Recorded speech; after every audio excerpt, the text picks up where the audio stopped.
Bonjour, cette vidéo, pourquoi? Pour rééclaircir et peut-être préciser les rituels de classe. Et en fait, on va faire deux distinctions bien nettes entre le rituel d'installation de classe, qui pose le cadre en fait de travail, et il y a aussi le rituel de cohésion de groupe, et ça, on va pas voir ça aujourd'hui, on verra ça dans une autre vidéo. Alors, le rituel d'installation de classe, ça sert à quoi? Ça sert à optimiser le temps de cours, parce qu'en fait, plus le rituel va être mis en place et plus en fait on va gagner du temps dans le cours en lui-même. Alors, moi j'ai tout un processus pour les rituels et ça commence déjà quand je vais les chercher dans la cour où ils doivent être alignés et en fait on va ensemble en classe, donc soit je suis devant, soit je suis derrière, peu importe. Devant ma classe, ils se rangent le long du mur, enfin ça dépend comment c'est configuré. Ils sont rangés et j'insiste vraiment pour qu'ils soient rangés correctement. Et quand on est à côté de la classe, en fait, on n'est plus en train de discuter. Ensuite, quand ils rentrent dans ma classe, à chacun, je les salue dans les yeux. Donc en fait, c'est hello. En fait, c'est en anglais. C'est-à-dire qu'à partir de là, quand ils entrent dans la salle, la langue autorisée, c'est l'anglais. Donc je les regarde tous.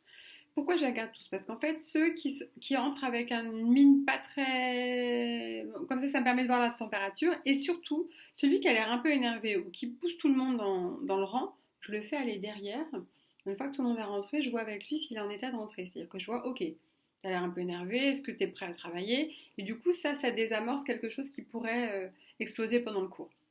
Ça, c'est la première chose. Donc, du coup, hello, hello, hello, good morning. Ok, ils rentrent tous. Une fois qu'ils sont dans la classe, en fait, ils savent qu'ils doivent installer leur matériel. C'est-à-dire qu'ils retirent leur manteau, ils posent leur sac par terre. Moi, j'avais autorisé rien sur les tables. Donc, moi, mes élèves n'avaient pas de matériel pour travailler, sauf à la fin du cours, ils sortaient leur cahier et leur trousse pour qu'on écrive la leçon. Mais en fait, tout le cours se passait à l'oral, donc j'avais pas besoin de matériel. Il se trouve que là, j'enseigne à des sourds.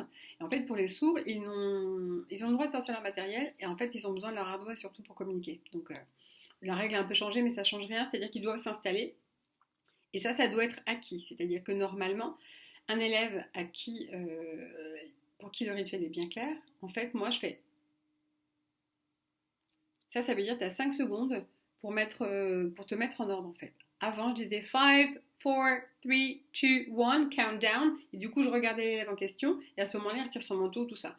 Et il y a aussi ses voisins pour lui dire ton manteau, ton sac, mais rien sur la table, ton carnet de correspondance. Parce que moi, il y avait juste le carnet de correspondance sur la table. Donc ça leur permet de se dire, ok, ça y est, on est rentré. À partir de là, je parle en anglais. Ensuite, donc ils s'installent, et là, je chronomètre. Ensuite, ce que je fais, c'est qu'ils sont debout, pour les entendants, et en fait, ils doivent prononcer une phrase en anglais pour s'asseoir. Alors, la première phrase que je donne en début d'année, c'est Can I sit down? C'est-à-dire que dans mon premier cours, ils sont tous debout. Je leur dis OK, stand up, ils sont tous debout. Après, je leur fais Can I sit down? Can I sit down? Can I sit down? Avec l'accentuation. Et je leur demande de répéter. Celui qui répète s'assoit. Ce qui veut dire que tout le monde comprend. Si je répète la phrase, je m'assois. Moi, je dis yes you can, yes you can, yes you can. Premier cours, je dis yes à tout le monde. Après, je vais jouer en disant yes you can, no you can't. Parce que j'aimerais voir s'ils sont en capacité d'écouter vraiment la réponse que je donne. Donc en fait, à mon début de classe, ils disent can I sit down et ils s'assoient. Ça, c'est la première étape pour tous les niveaux. Bon, pas pour les sixièmes, en tout cas pas tout de suite, mais pour les cinquièmes, quatrièmes, troisièmes et puis au lycée, en fait, je leur dis Do you mind if I sit down? Pourquoi? Parce que la structuration de la phrase leur permet d'écouter et de voir Ah là, c'est Do you mind? Donc la réponse c'est No, I don't. Et du coup, là, ils s'assoient. Donc c'est intéressant aussi pour faire des interactions. Donc ça veut dire que pour s'asseoir dans mon cours, il faut prononcer une phrase en anglais, ce qui garantit qu'ils ont dit une phrase en anglais pendant l'heure. Ça, c'est la première étape de ritualisation. Ce que je fais aussi dans les classes de troisième et les classes plus élevées, c'est qu'en fait, pour s'asseoir, ils doivent énoncer une phrase ou une question. Ça veut dire qu'en fait, ils peuvent se poser des questions les uns les autres. Ce qui se passe, c'est qu'ils ne doivent pas répéter la même question. D'accord? Donc, par exemple, What's your name? D'ailleurs, j'interdis cette question, sauf en début d'année pour des classes qui ne se connaissent pas, genre en sixième, parce que sinon, je me dis, c'est pas une question authentique. Donc, ils peuvent demander What did you do last night? What's your favorite series? J'en sais rien, moi, ils se posent des questions.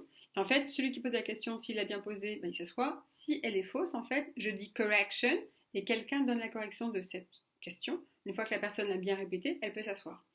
La personne qui a été interrogée doit répondre et si elle répond, elle peut s'asseoir. D'accord? Donc ça fait question-réponse. C'est un peu plus dynamique, ça va un peu plus vite aussi. Voilà. Donc ça, c'est vraiment pour que chacun ait prononcé une phrase au moins pendant le cours. Ensuite, donc bien sûr, ils ont le droit de s'aider les uns les autres. Moi, je n'aide pas. Quand je vois quelqu'un qui ne sait pas dire la phrase correctement, je dis help ou bien correction. Ce qui veut dire que les élèves doivent lever la main pour pour signifier qu'ils veulent aider.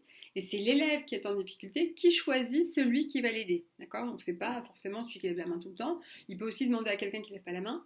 Mais bon, il y a des chances pour que si la personne ne lève pas la main, elle n'ait pas la réponse. Voilà. Ensuite, les installations de la table, voilà, en fait, c'est mes rituels de début de cours.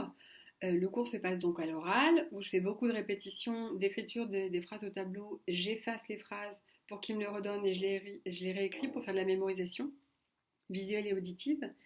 Et aussi, voilà, donc à la fin de l'heure, en tout cas vers la fin de l'heure, je leur demande de sortir leurs affaires.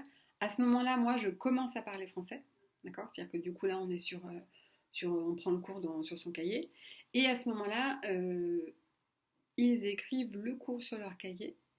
Et ensuite, il y a les devoirs. Voilà pour le rituel de début de classe. Je trouve que c'est structurant sur on sait ce qu'on va faire quand on arrive en anglais. Après, ça c'est le début de cours. Bien sûr que le cours peut prendre différentes formes. On peut faire un cours avec une compréhension orale, compréhension écrite. On peut aussi faire du théâtre, une interaction orale, interaction écrite aussi si on a des ardoises.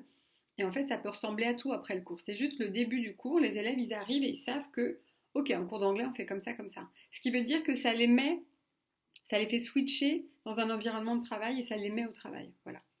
Voilà pour ces petites idées de rituels de classe, rituels de forme, parce qu'en fait, pour le rituel, comme je disais, de cohésion de groupe, j'ai appelé comme ça, je vous donnerai des petites choses, parce que ça permet de ritualiser aussi des éléments, mais c'est pas tant pour mettre le cadre de travail que pour créer l'émulation et la synergie au sein du groupe.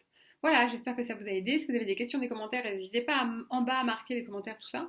Comme ça, je pourrais compléter, donner des idées ou des choses comme ça. Merci, au revoir.